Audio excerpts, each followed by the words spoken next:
Welcome to New Life Live with host and founder of New Life Ministries, Stephen Arterburn. New Life Live is dedicated to transforming lives one at a time, thanks to the giving hearts of you, our listeners. Our goal is to provide you with wisdom from God's Word to give you hope and help in life's hardest places. If you have a question you'd like to ask today, our phone lines are open. Call 1-800-229-3000. That number again is 1-800-229-3000. Now here's Steve. Hi, everybody. Welcome to New Life Live. I've got three amazing men with me. Dr. Ron Archer is with us, and he is the author of What Belief Can Do. Ron, welcome. Well, thank you, Steve. So happy to be on the team. I'm going to ask you about that book in just a second. And then Chris Williams is here, and Chris and I do Finding Freedom together. Hey, Chris. Hey, how's it going today? Really, really well. Good. And then Milan Yerkovich is here. He is the co-author of How We Love with His Wife, and, of course, he saved my life. So, Milan, good to be with you today. Steve, thank you so much, and it's a pleasure to be with all of you. So let's, Ron, talk to us about what belief can do. So here's an amazing question. Yes. What can belief do? It can change everything about you from now into the next generation. My family was atheist. Can you imagine that, growing up with atheist grandparents, atheist parents?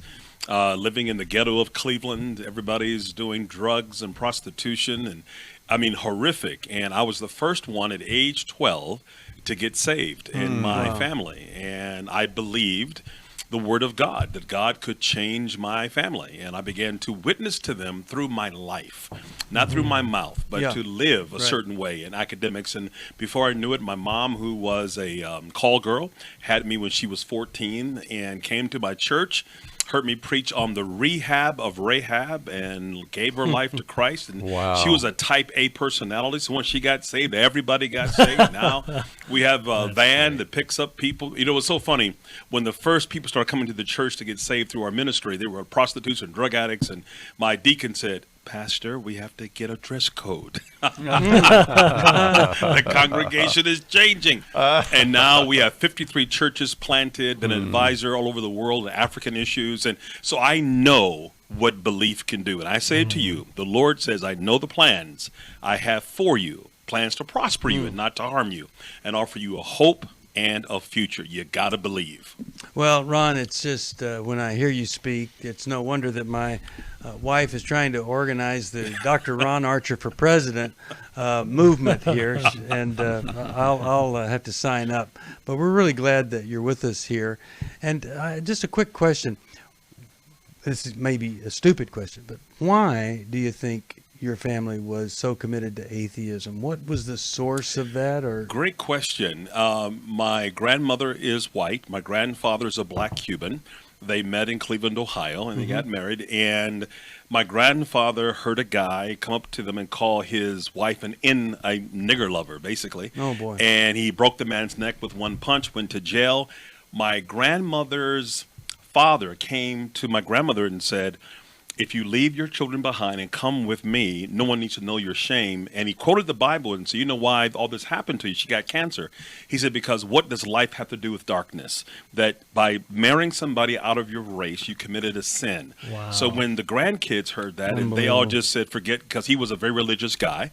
And they said, if this is the kind of God you serve, we don't want anything to do with it. They became homeless and all that. So the pain, the tragedy created their sense of, if there is a God, he missed our house. Wow.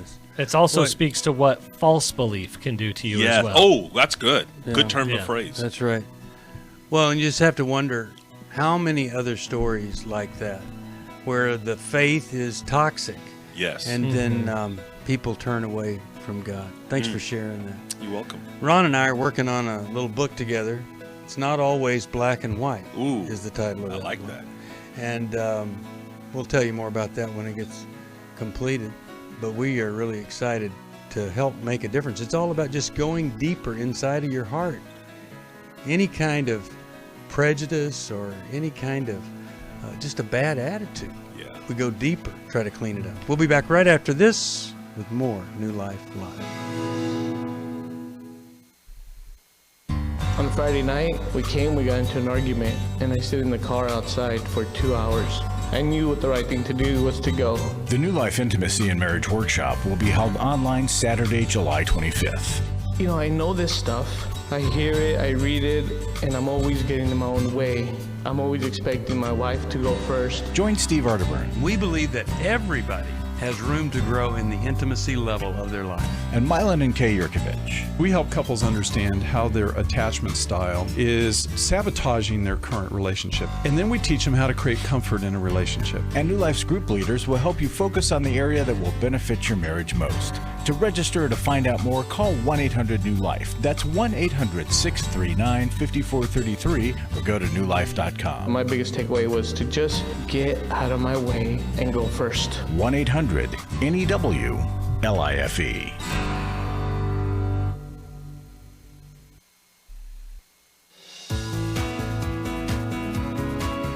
To find out more information about New Life or to order any of the resources mentioned on today's program, call 1-800-NEW-LIFE. Now back to New Life Live. We're back. Steve Arterburn here. I want to mention July 24th, Focused on the Family, re-airing that program on a man's perspective on life. I am unashamedly pro-life. I mean, God creates Amen, life, brother. so why wouldn't you be for God creating life? And, you know, the sad thing is, while we're on this program, about 52 babies will be killed in the mother's womb just in 1 hour here in the United States of America. What a sad, sad thing. And you know, when we see people saying Black Lives Matter, really underneath that is an organization. But if Black lives really mattered, Come on now, boy, preach you it. would think that somebody would take a stand on how many Black lives are being aborted. Can I say this to you? Yeah. You know, in the African American community, Black women make up 7% of the population and yet are having 40% of the abortions. It's horrible. They tried to abort me 3 times in my mother's womb, so it's personal for me. I stand with you on that. Yeah. Now, wasn't it you that were telling me, or someone was telling me, that the founder of Planned Parenthood actually was pretty racist? Margaret Sanger wanted to get rid of Black people. So this one of her goals was to build her Planned Parenthood clinics in Black communities to get rid of what she called the undesirables. So this is eugenics and this is genocide, and we're playing right into with the politics that supports this nonsense. Yeah, It's unbelievable. That's absolutely true. Come on now, preach it.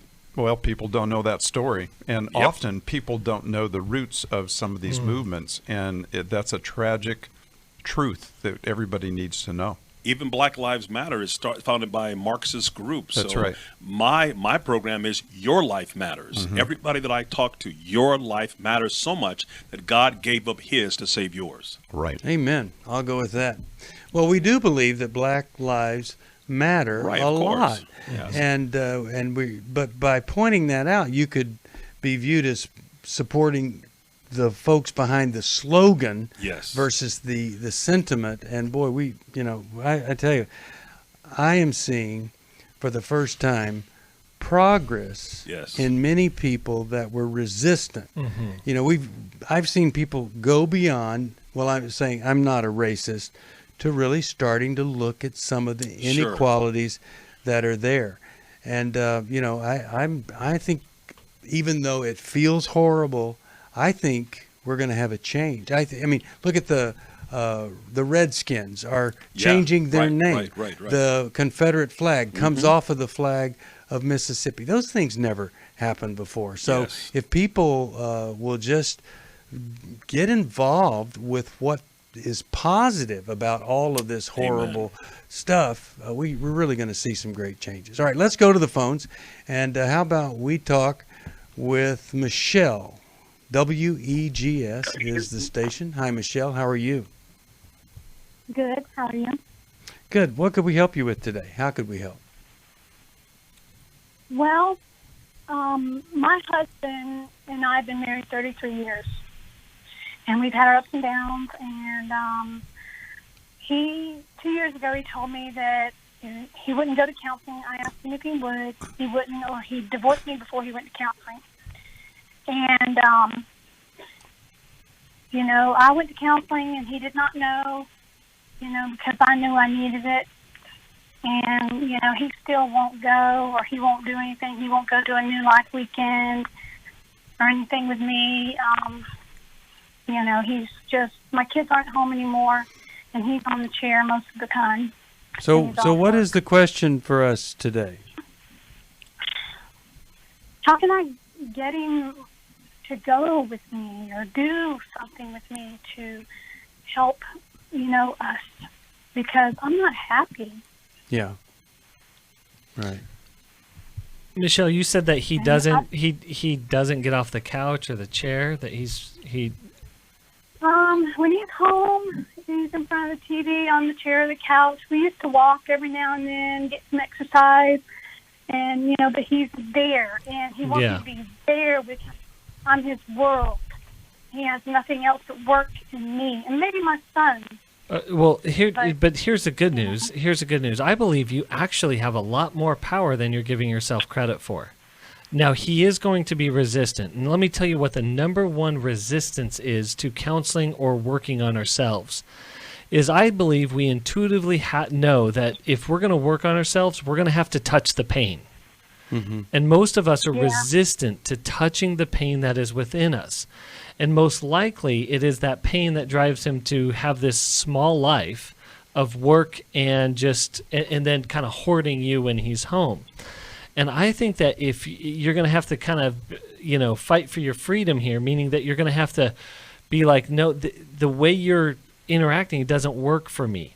And if you are his life, it will be a struggle, but eventually you're going to leave him no choice but to join you in your growth. But what you're going to have to do is unhook from enabling his sort of sedentary or passive lifestyle. And say, no, this passive lifestyle doesn't work for me. I'm unhappy. If you love me and you want me to be happy, or as you love me and want me to be happy, join me here and I will be with you. And ask him, what is he afraid of?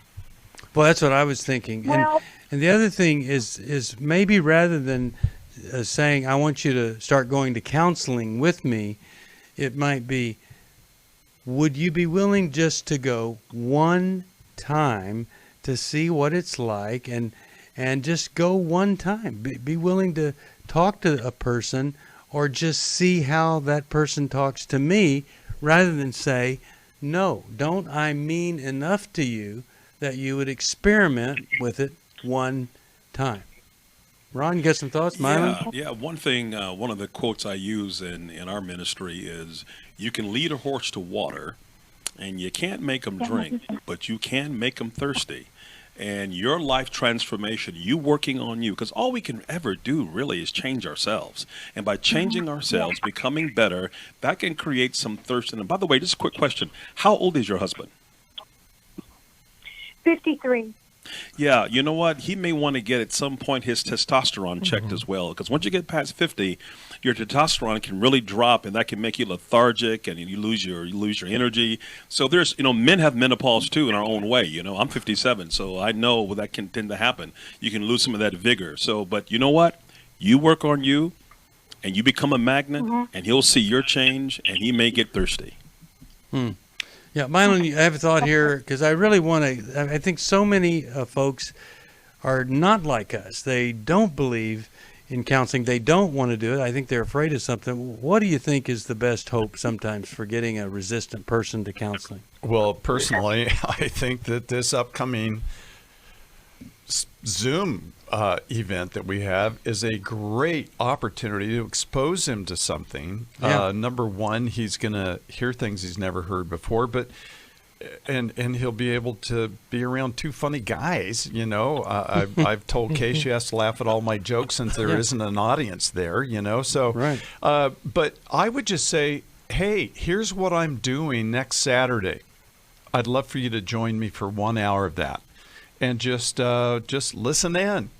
And invite him that way. It's non-threatening. It's not called counseling. It's something that would allow him to see there is more depth to life than what he's experiencing. And maybe that would help make him more thirsty, to Ron's point.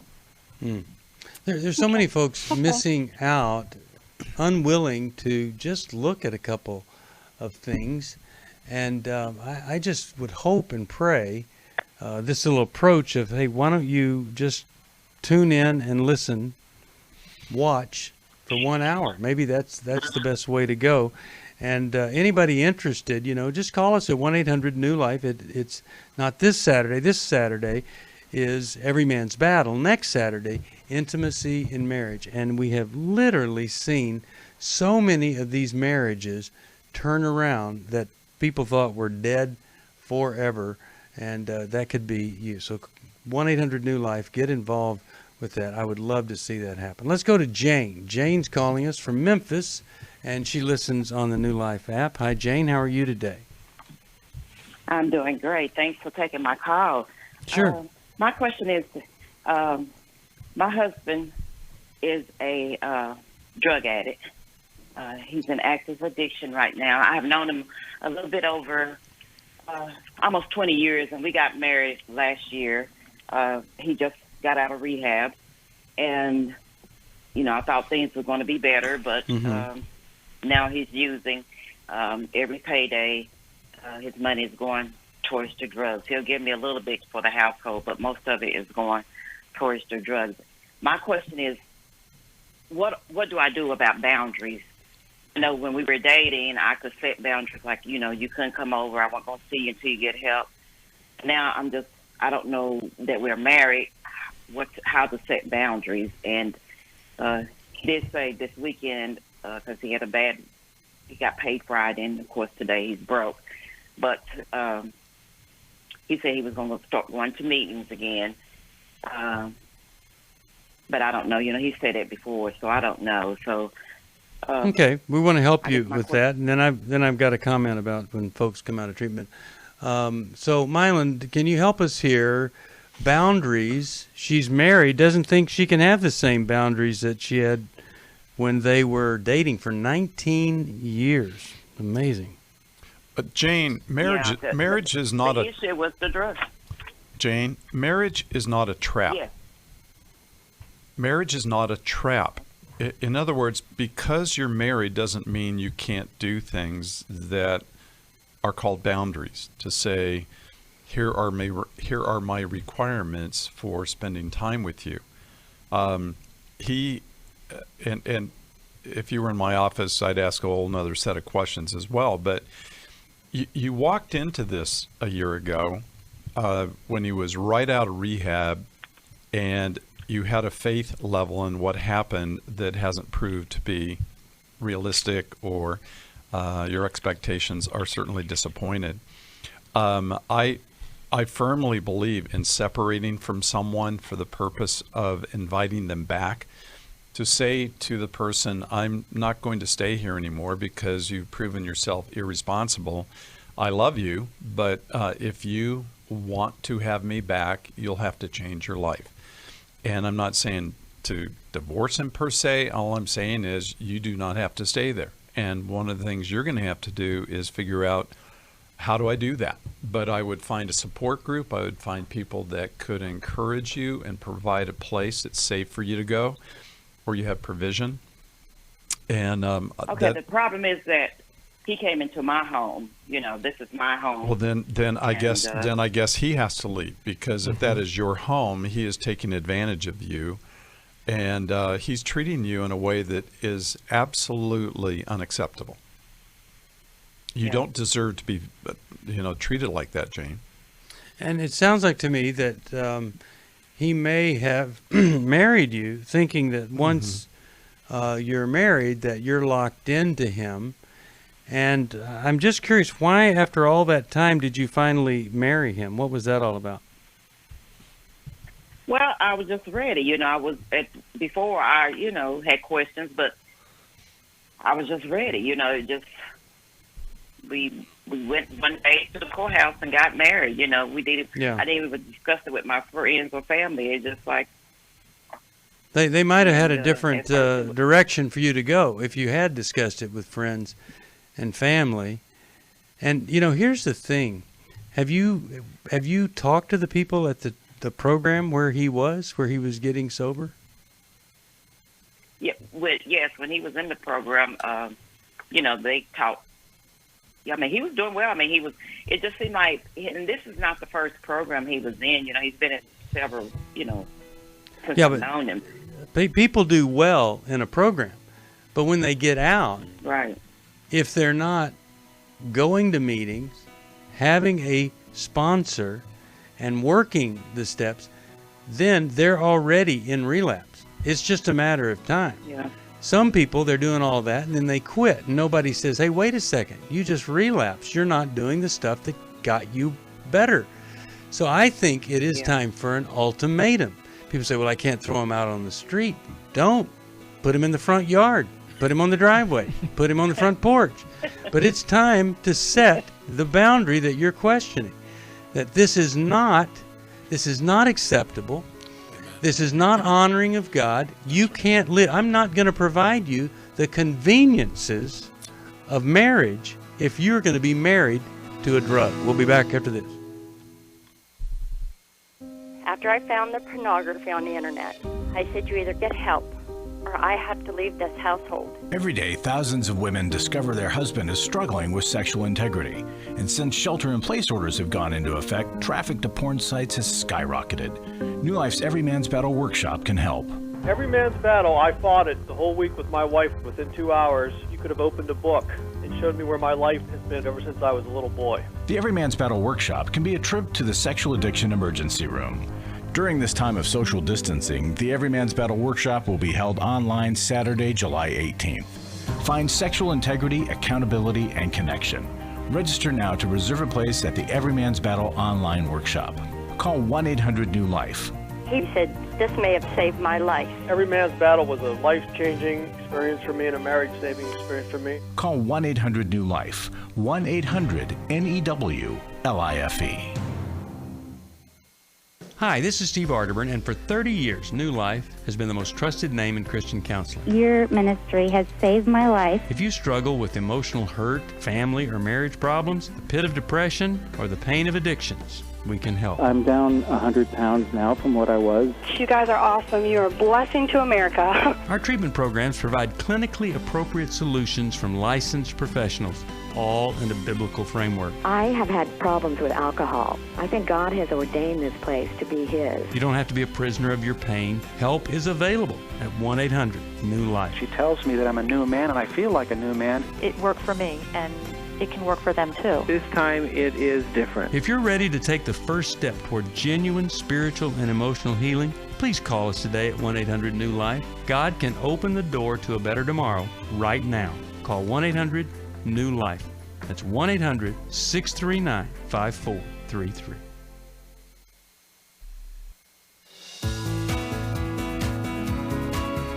We'd love to hear from you. If you have a question or a comment, call toll-free 1-800-229-3000. Now back to New Life Live.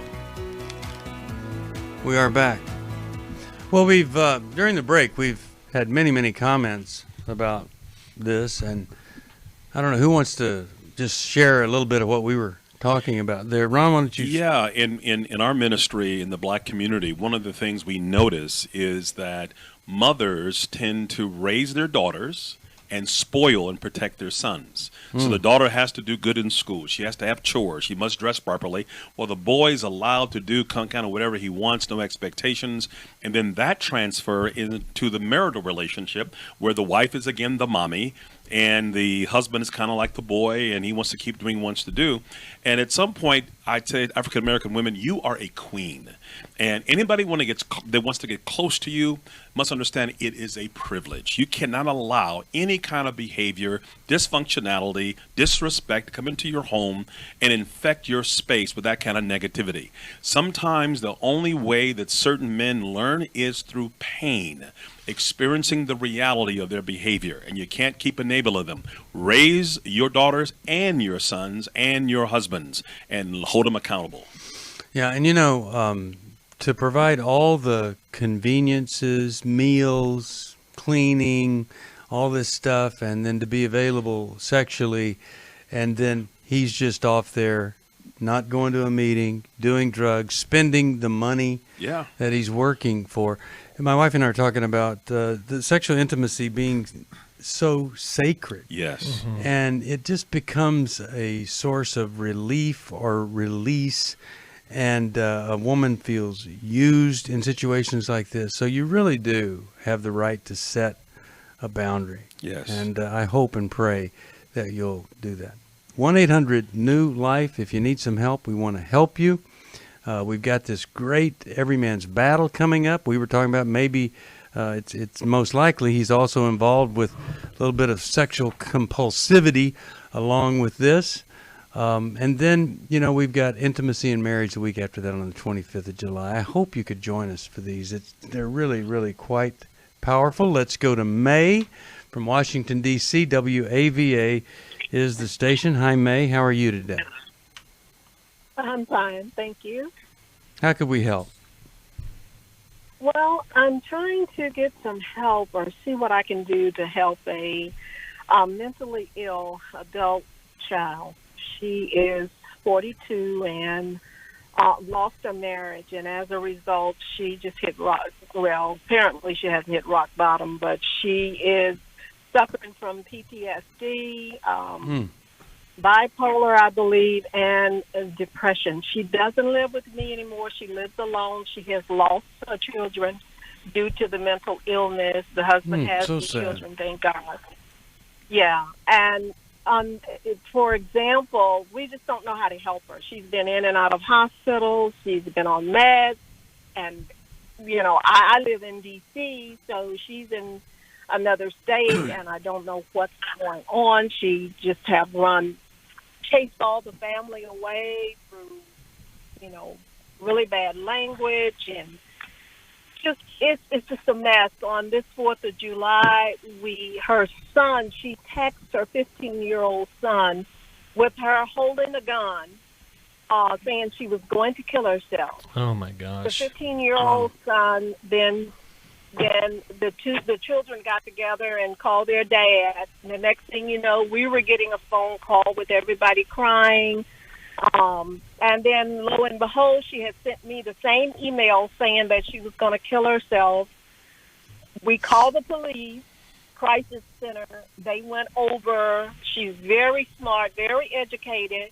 And they went over to do a wellness check and said they didn't detect mental illness. I don't know what else to do at this point. I was so afraid to have the cops go over because with all the shootings now, I knew if she offered any type of resistance, what could happen, and we just didn't know what to do. Okay. The only time. Okay, go ahead. So is the question? I could go on. Is the question How what can to I do help now? How can you help her? How can we help her? Is All right. there anything I can do? Well, first thing I would do is I would help the kids. And I would be sure that the kids are getting some kind of counseling because this is horrific. And the second thing I would do is I would destroy her ability to contact the kids whenever she wants to. So that might mean changing their phone numbers or whatever. But this should be the last time that she texts a 15-year-old holding a gun to her head. That should not be allowed. So whatever it takes, you want to protect them because they're counting on you and they can't protect themselves. So that'd be the first thing. Kids, get some counseling and maybe help them pay for the counseling. We can try to find a great clinician for you. We have a lot in that area. But when it comes to her, Chris, you want to start us off here? How did the mom help this daughter who's out of control? Steve, I just got to reiterate what you said. We got to help the people that can be helped first, and the ones that are most helpless, and that is the children. We've got to protect them because they're being traumatized by their mom's behavior. There is nothing more that I've seen more difficult than severe mental illness. We can't make a person who fundamentally doesn't want it to get help. So we must set proper boundaries around it. I want you to pray for her, even reach out to her, but also you need to protect yourself and others from her erratic behavior. We're going to a break right now, and we'll come back right after this to give a little bit more on what that looks like. We'll be back. For most of my life, I've been dealing with an opiate addiction. Why is opioid addiction quickly becoming one of our nation's biggest killers? Maybe it's because it isn't only those who are addicted who are in denial. We did what I see so many parents do, is it can't be an addiction. There's something medically wrong. It's impossible to solve a problem when you don't know what you're up against, and families will try to find any explanation except the one that will put them on the right path. Alcoholism and drug addiction is a family disease. It doesn't affect just the individual. If someone you love is abusing painkillers, know what you're up against. It's time to admit it's addiction and seek treatment. Call us today at 1-800-NEW-LIFE. We have Christ-centered partner treatment centers around the country. Call 1-800-639-5433 or visit us online at newlife.com. We just made a decision. We will do whatever it takes. 1-800-NEW-LIFE. Hi, this is Steve Arterburn, and for 30 years, New Life has been the most trusted name in Christian counseling. I'm an addict, and I'm trying to get God in my life again. You seem to be able to get to the crux of a problem quickly. Our Christ-centered treatment programs can help you break free to embrace all that God has for you and your family. I just want to thank you guys for bringing me to a relationship with Jesus. There really is help for marital problems, depression, addictions, panic attacks, and feelings of hopelessness. I came back with so many tools to help me prepare myself to fight this struggle and this battle that I have every day. You can start living again today, living the life God intended for you. Help is available at 1-800-NEW-LIFE. They did care, and they did follow up very lovingly, and it made all the difference in my life. Call us at 1-800-NEW-LIFE. Someone who cares is waiting at the other end of the phone. God can open the door to a better tomorrow right now. Just call us at 1-800-NEW-LIFE. 1-800-639-5433.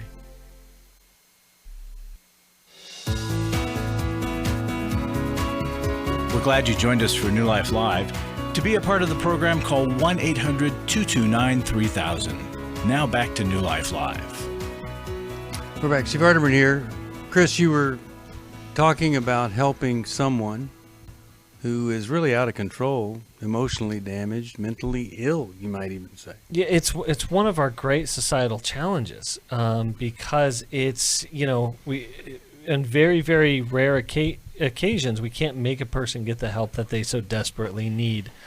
And yet, Ron, you were mentioning, I want you to follow up with that as well, so what we need to do is we need to protect and nurture ourselves in the chaos that is around us.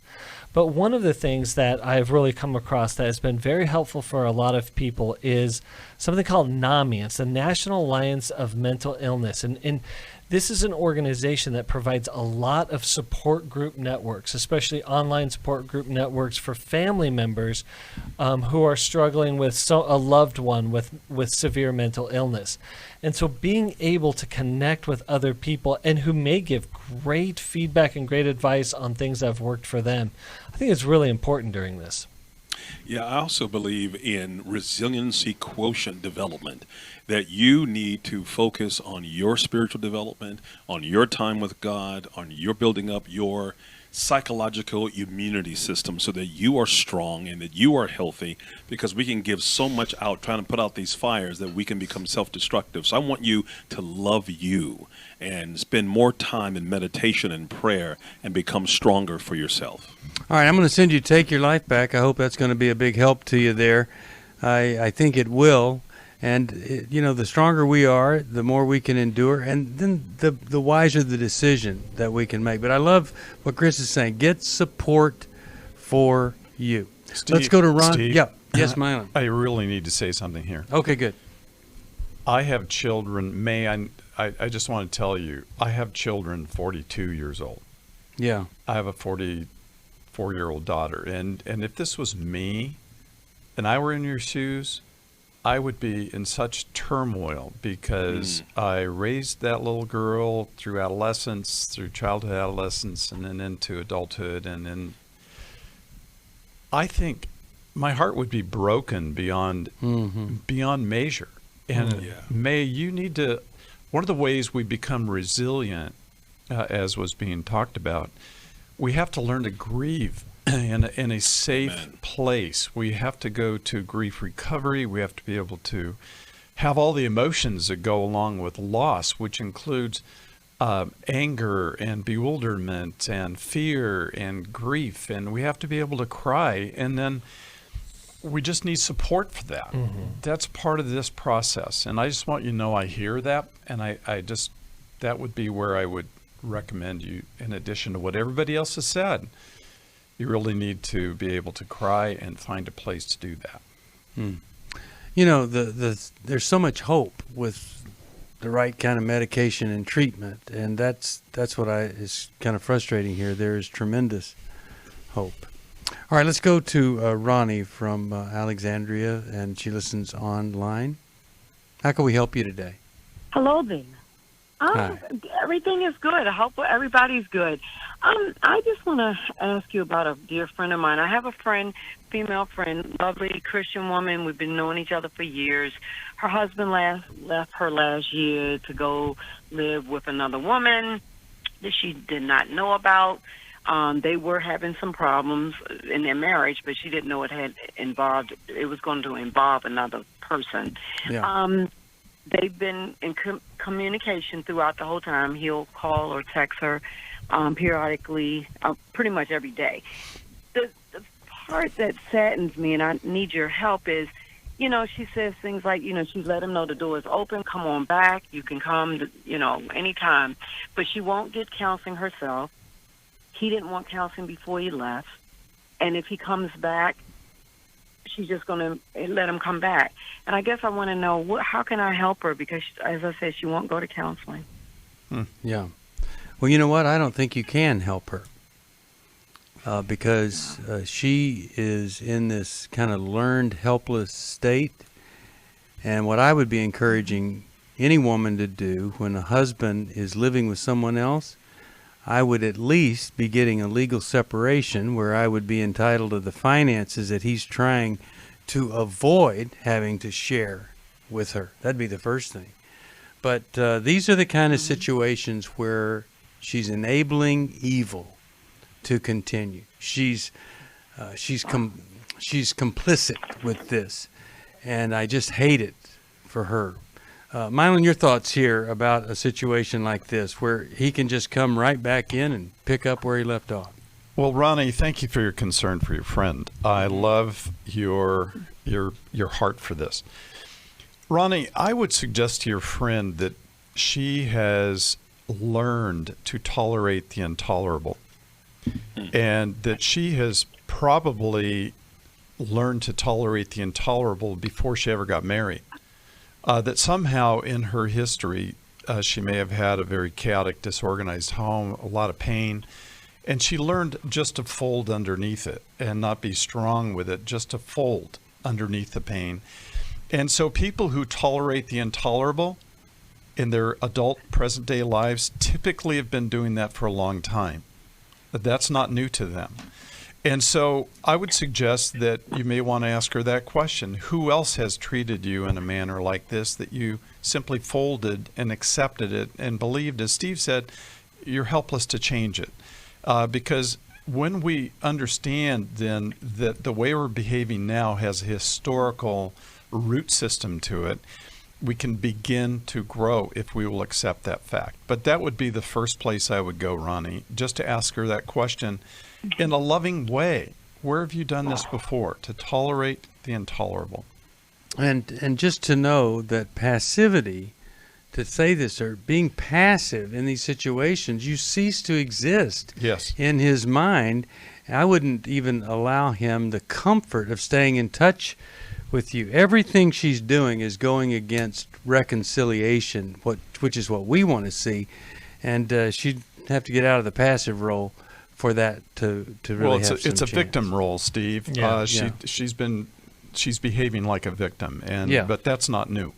And Ronnie, you be careful, because you can jump so far into this that typically sometimes people can come back and they both get together and attack you for interfering. So you have to kind of know how to navigate your way through that, because when you go into couples and you start to get involved in labeling and saying he's no good, whatever it may be you may be doing, with good intentions, they can turn both barrels on you and shoot the messenger. Right. Mm-hmm. And this, Ron, to that point, I mean, just to even ask the person, her friend, for permission to ask her a question. Yes. You see where you ask to come in, you don't barge your way in. No. And when we're polite and ask permission, what I'd like to ask you a personal question, then that's different. Yes, good point. And there's one thing we can do. We got to manage our expectations around its effectiveness, but we can call out a positive truth. I believe you're more valuable. We reflect that value back to them as friends, trying to help them see a truth about themselves, a positive truth about themselves that they can't see about themselves. Yeah. You deserve more. You deserve better, in my belief, you know. Yeah. One of the things we talk about in Take Your Life Back is becoming a defender of your value. And when you just let anybody walk in, walk out, be unfaithful, you're not defending your value. You are just letting people walk all over you. It's horrible, horrible way to be. As we say in the hood, nobody can ride your back unless it is bent. Stand tall and duck off the users and abusers. You got to stand tall first for you. A lot of stuff you guys say in the hood, huh? A lot of stuff we say in the hood, man. I like it when you repeat it here. 1-800-NEW-LIFE if you need some help. If you can help us, we'll send you Dr. Henry Cloud and Dr. John Townsend's new book, Growth Has No Boundaries. You can get through this pretty quickly. I love little books. Then I can say I read a book in 90 pages versus I've gotten to 350 out of a 500-page book. Anyway, Growth Has No Boundaries. They've taken the best stuff out of how we grow, put it in here. I think you're really going to like it. Also, don't forget this Saturday, Every Man's Battle. You could be a man of integrity. You could be a man of really a moral guy that stands up for what's right and just totally transform into a totally different guy. That's what we want for you. And then a week after that, 25th of July, Milan and I do Intimacy in Marriage Intensive. And oh my goodness, is it ever powerful? Intimacy in Marriage Intensive. We take people that literally hate each other sometimes and get them back together. Other thing is, if you've got a pretty good marriage, we can, I think, help you go to a different level and be pretty great.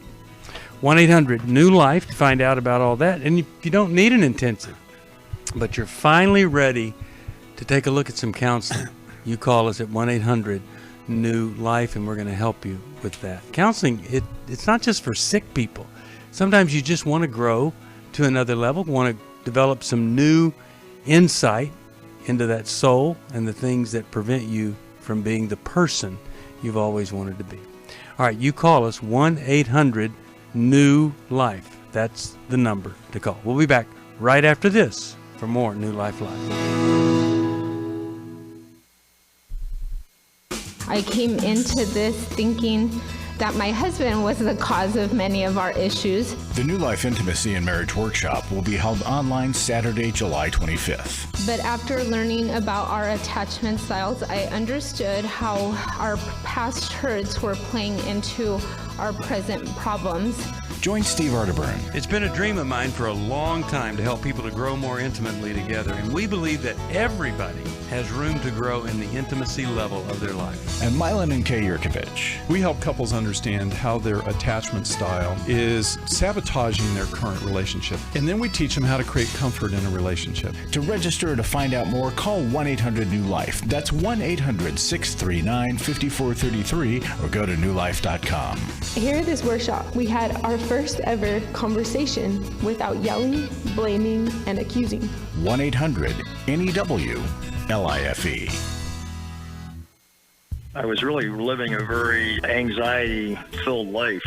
I turned on New Life, and the topic that day was about anxiety. And just by listening, I got relief. You can help New Life Live stay on the air by joining Club New Life today. When you sign up to support us monthly through Club New Life, we'll send you the Transformation Welcome Gift, which includes a personal-sized Life Recovery Bible, a Life Recovery Journal, and 5 Life Recovery Workbooks. Plus, there are ongoing benefits like access to the Club New Life video library, the monthly Club New Life CD or download, quarterly resources, free shipping on purchased resources, and discounts on workshops. I did go to Take Your Life Back. That's been immensely helpful to me. That's why I continue to support the ministry with the hope that not only am I helping my own situation, that I'm helping others as well. Support Club New Life, and together we can help hurting people find help and hope in life's hardest places. Call 1-800-639-5433 to join Club New Life today.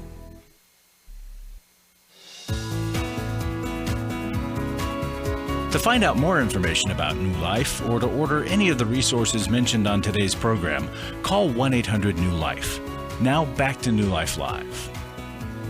We are back, and don't forget the virtual online event because of the COVID virus. Promise Keepers, July 31st, August 1st. I've got a panel I'm doing with some of our folks, and then also speaking there, and you just go to promisekeepers.com. That's it. Or promisekeepersevent.com, and it's right there, and you can join. It'll really inspire you. I've heard some of the other talks, and pretty amazing.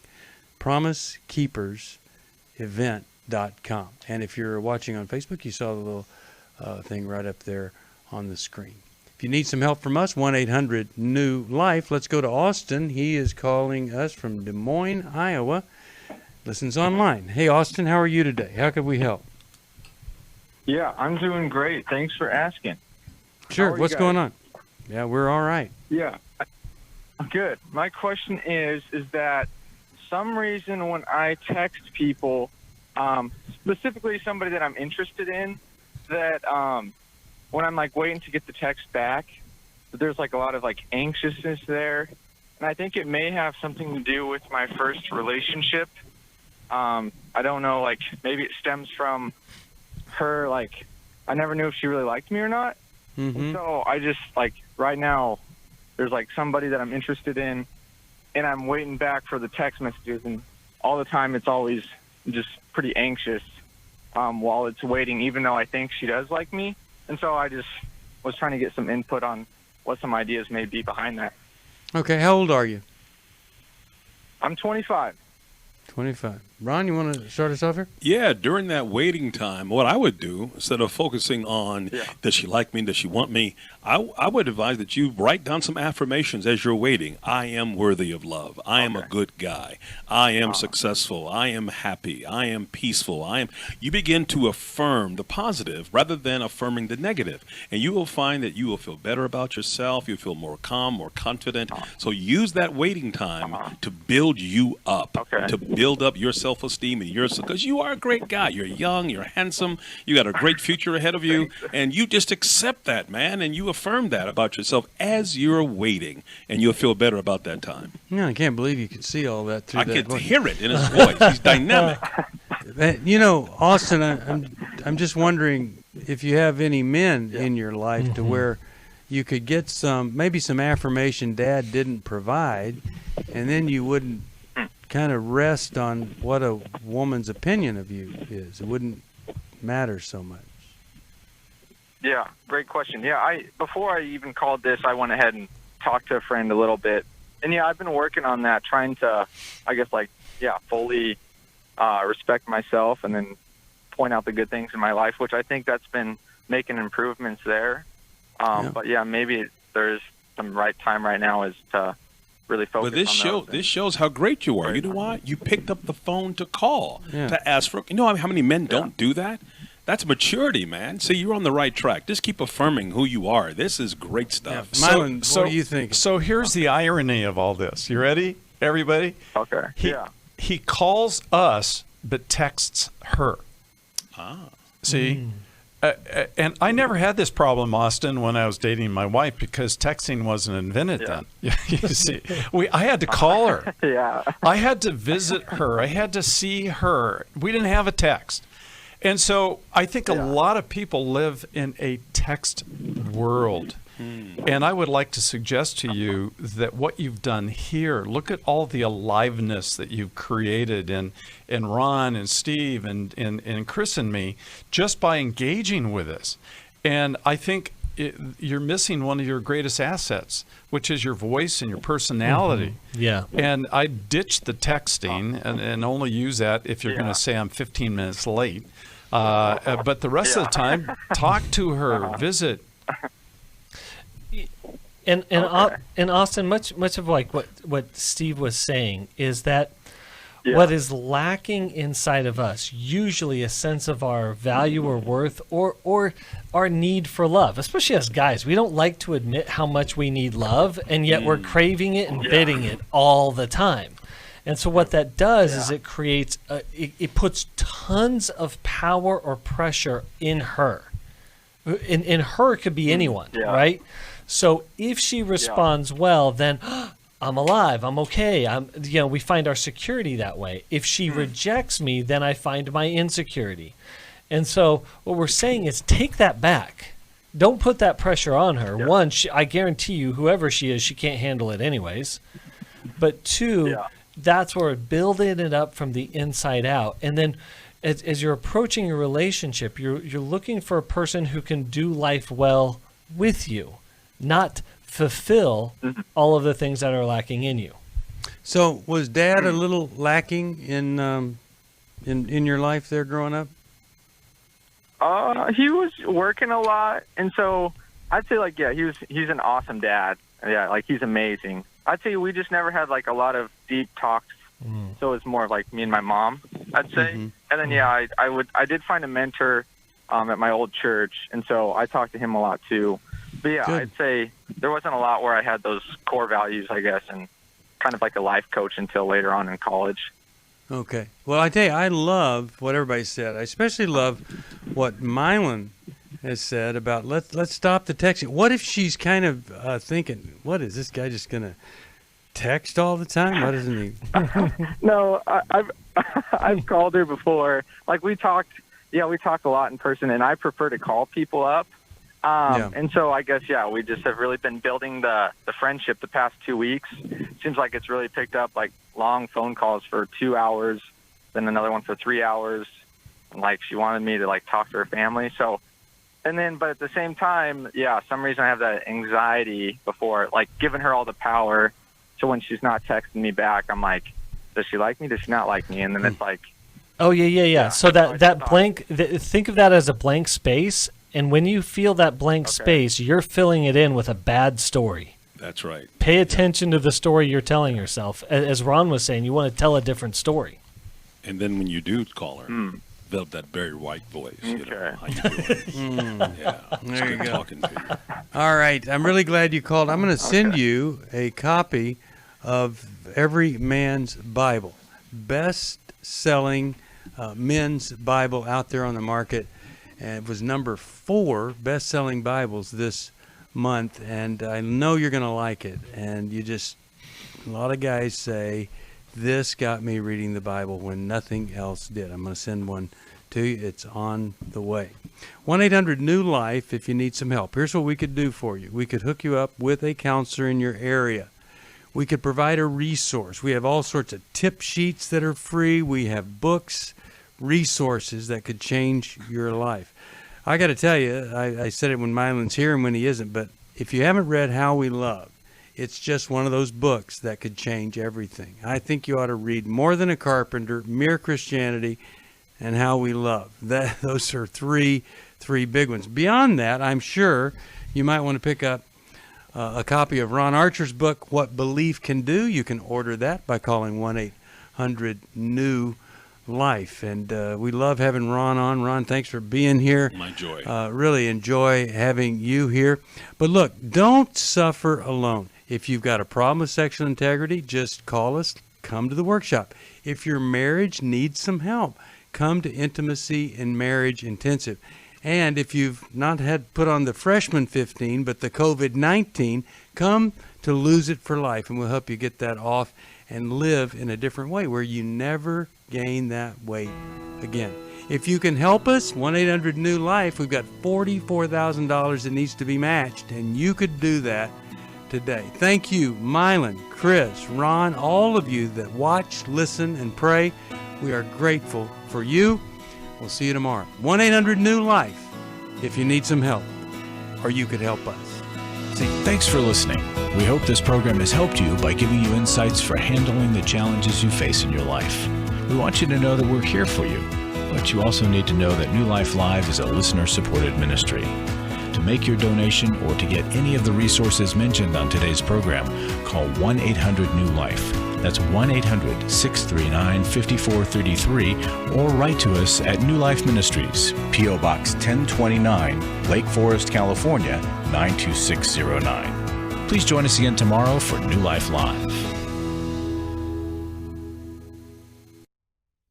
Hi, Steve Arterburn here. Thanks for watching New Life Live on our New Life YouTube channel. You know, you can see it anytime. Hope you'll subscribe, and when you do, hope you'll turn that little button thing on, the bell, so that whenever we post a new video, it'll ring right through. Now, if you go to newlife.com, you'll see the schedule of when we're in the studio, which is helpful to know if you have a question for the program, or you could go to newlife.com or call us at 1-800-NEW-LIFE. You could do this on the app. I mean, there's so many ways that you can stay in touch with us and know when we're there, because we want to answer your questions. So thanks for watching right here on the New Life YouTube channel, and we'll see you next time. Click here to subscribe.